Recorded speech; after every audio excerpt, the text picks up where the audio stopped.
Thank you so much for watching. Today I have to share with you the new Natasha Denona Star palette. I'm so excited about this palette.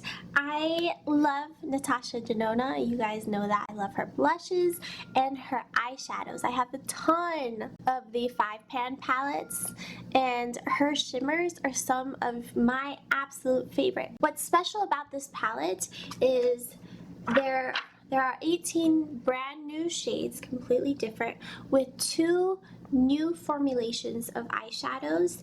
It's half matte, half shimmer. In the past has gotten some negative reviews on her matte eyeshadows, so she reformulated the mattes. They're supposed to be pigmented and creamy and blendable. In the past, her mattes have been a little bit patchy, and then she also has like a diamond dust one and like formulation in here. And another new thing about this palette is that she worked it out to be in trios, so you're able to, if you're having trouble like finding looks out of this palette, you're supposed to be able to use any 3 down, across, or diagonal to create a complete look. She also wanted to include pretty equal parts cool and warm tones. So this palette retails for $169. The box looks like this. It has no parabens in this. It has giant eyeshadow pans. If you're familiar with the Kat Von D Shade and Light eye palette, the large pans on the top, the 3 large ones, that's how much is in each one of the singles of these guys. 0.08 ounces of product in each one. Definitely check out my full in-depth Natasha Denona eyeshadow review video where I break down the pricing and the quality of the shadows, and I've got detailed swatches. Definitely take a look at that if you're interested. This is not limited edition, it is permanent to the line, but it is a special holiday release. I'm gonna go ahead and go through the shades. Okay, so this palette includes 2 duochrome shades, 3 metallic shades, 9 creamy matte shades with an updated formula, 4 crystal shades, a new shimmer finish powdered by Chroma Crystal Technology for 3D star shine effect. We're gonna go in order like this. So this first shade is Spectrum 101K. It's a deep antique gold with crystal finish. So soft, and it's a little bit chunky. I feel like I barely dipped my finger in it. Really pretty, but a little bit chunky. This one is Earth 102 CM, dark chocolate brown with a creamy matte finish. Oh, I'm so bad at swatching. I mean, it's a little patchy, but pretty good. It's really quite beautiful. And the next shade is Bellatrix 103M, rose gold with a metallic finish. I'm barely dipping my finger in, and I'm getting a lot. Again, this one is a little bit chunky, a little bit gritty feeling, but it goes on smoothly. And the next row contains Flesh 104 CM, warm peach with a creamy matte finish. I must say, these new mattes are, I think, a lot better than the old ones. Then the next one of the stars of this palette, like for real. This one here, I feel like the stars she named this palette after, this has gotta be one of them. This is Orion 105 DC, deep blue brown with a duochrome finish. I love Natasha Denona's duochromes. My all-time favorite color from anywhere is Calypso Blue from Natasha Denona, and it's a duochrome. I'm never disappointed by her duochromes. You know who I was kind of disappointed with duochromes is Makeup Geek. I love the brand Makeup Geek, but their duochromes is Gemma 106 CM, mahogany brown with a creamy matte finish. Sorry if I'm mispronouncing any of these names. I have this one on my eyes today, deepening the outer V. It almost looks like it has a little bit of a sheen, but it's categorized as a matte. Atria 107M, copper orange with a metallic finish. feel like that one can keep going for days. I barely dip my finger in it. It's so soft and buttery. This one's a lot smoother than some of those first few. Look how gorgeous. That's such a perfect fall color. It's like pumpkin spice, you know? Titania 108 cm. Taupe brown with a creamy matte finish. Her mattes feel a little bit dry. The only one that didn't really feel super dry was the mahogany, but this one definitely feels a little dry. I used this one as one of my crease shades and it went on nicely. There was one matte that I was having serious trouble with, and we'll get there. Cosmo 109K, vintage brass with a crystal finish. These crystal finishes are chunky, let me tell you. They are not my favorite. They're so messy. These are the ones that you have to use like definitely a sticky base and like pat it on. And it's easier with your fingers. They even say that on the website, I think. So that is the entire left half of the palette. We're on to the other half of the palette. The first shade is Diadem 110 cm. It's a warm taupe gray with a creamy matte finish. I have on my eyes as well. This is Vega 111 cm Soft Tea Rose with a creamy matte finish. Worked beautifully to fade my eye look up towards the brows.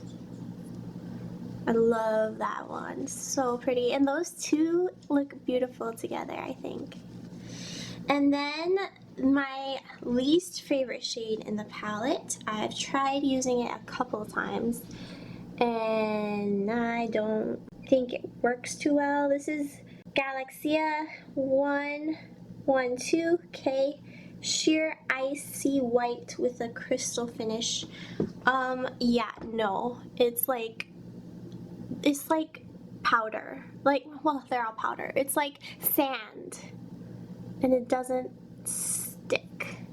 Wow, it actually swatched really nicely, but it's like crusty. I don't know if you guys can see, but it just doesn't work. I've tried to use it twice with sticky bases and everything. It's almost like a loose pigment that like you try to press without any binders, if that makes sense. This is the shade I was having trouble blending out and making it look smooth. It was a little bit patchy.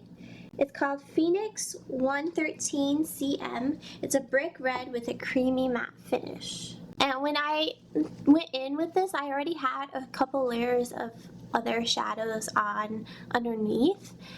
And this one just kept catching. Like it wouldn't, I don't know, it just looked a little bit patchy. It ended up going okay because I really was sitting there blending it, but I was not super impressed with how it performed. The next shade is Supernova 114 DC, a silver taupe with a duochrome finish. So pretty. It's so smooth too. It's so smooth and creamy. This one's just excellent. Electra 115 cm. And this one is a deep plum with a creamy matte finish. That was a thin swatch. I feel like they keep getting thinner. Sorry about that. And then the very last row contains Polaris 116K. It's a white gold with a crystal finish. Yeah, another one of these crystal finishes. Not a big fan of these guys. They're so crusty and messy. Messy. They're just so messy. But it's really pretty, I mean, and that actually swatched okay, but I don't know if you can see, it's like sitting on top of my skin in little balls of pigment.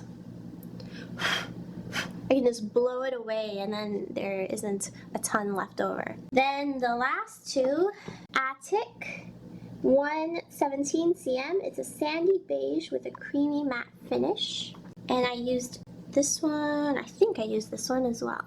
Very smooth, very pretty. Reminds me of my Bobbi Brown camel shadow. Beautiful for the fall. And then the very last shade, which is what's on the center of my eyelid today, is Rhea 118M. It's a peach gold with a metallic finish. Really pretty. Kind of rose goldy. So this is the second half of the palette. I think it's gorgeous, but like I said, I think that there are definitely some shadows that I don't like as much as others. I don't think that this palette is necessarily worth it because there are a few in here that just don't seem to work, and with a palette that costs $169, I feel like you better like all of the colors, you know what I mean? I do recommend her 5-pan eyeshadows over this palette. They look like this. This one is the eyeshadow palette in the number 8. This specific one, each eyeshadow performs wonderfully. I have to say I prefer these 5-pan eyeshadows over the new Star palette. The quality is good, it's just there are a few shadows in here I don't think are amazing. The packaging is nice. It's a faux leather with stars embossed in it. It has magnetic closure. It's got this plastic overlay telling you what the shadows are called, and then a large mirror on the top. It has these layered foam pieces that insulate the shadows from being broken, which I prefer over the plastic insulators in these 5-pan palettes. I actually had a 5-pan palette come broken to me, and they had to ship me a new one, so I do prefer the foam. The colors are gorgeous, and a few of these are definitely stunners, but I think that you can find similar stuff and maybe ones with a consistent quality within like a 5-pan palette. I first started with the crease, and I used Titania and Attic and Vega, and I used Rhea all over the lid and deepened out the outer corner with Gemma. I also used Phoenix, but that one kind of caught and kind of was a little bit patchy. Overall, I really liked how the eye look turned out. Alrighty, so I hope that you enjoyed this video. Please subscribe if you haven't already. Join my cake face family. Leave a comment in the comment section down below, and thumbs up this video if you did enjoy it, and I will catch you in my next one. Bye, loves.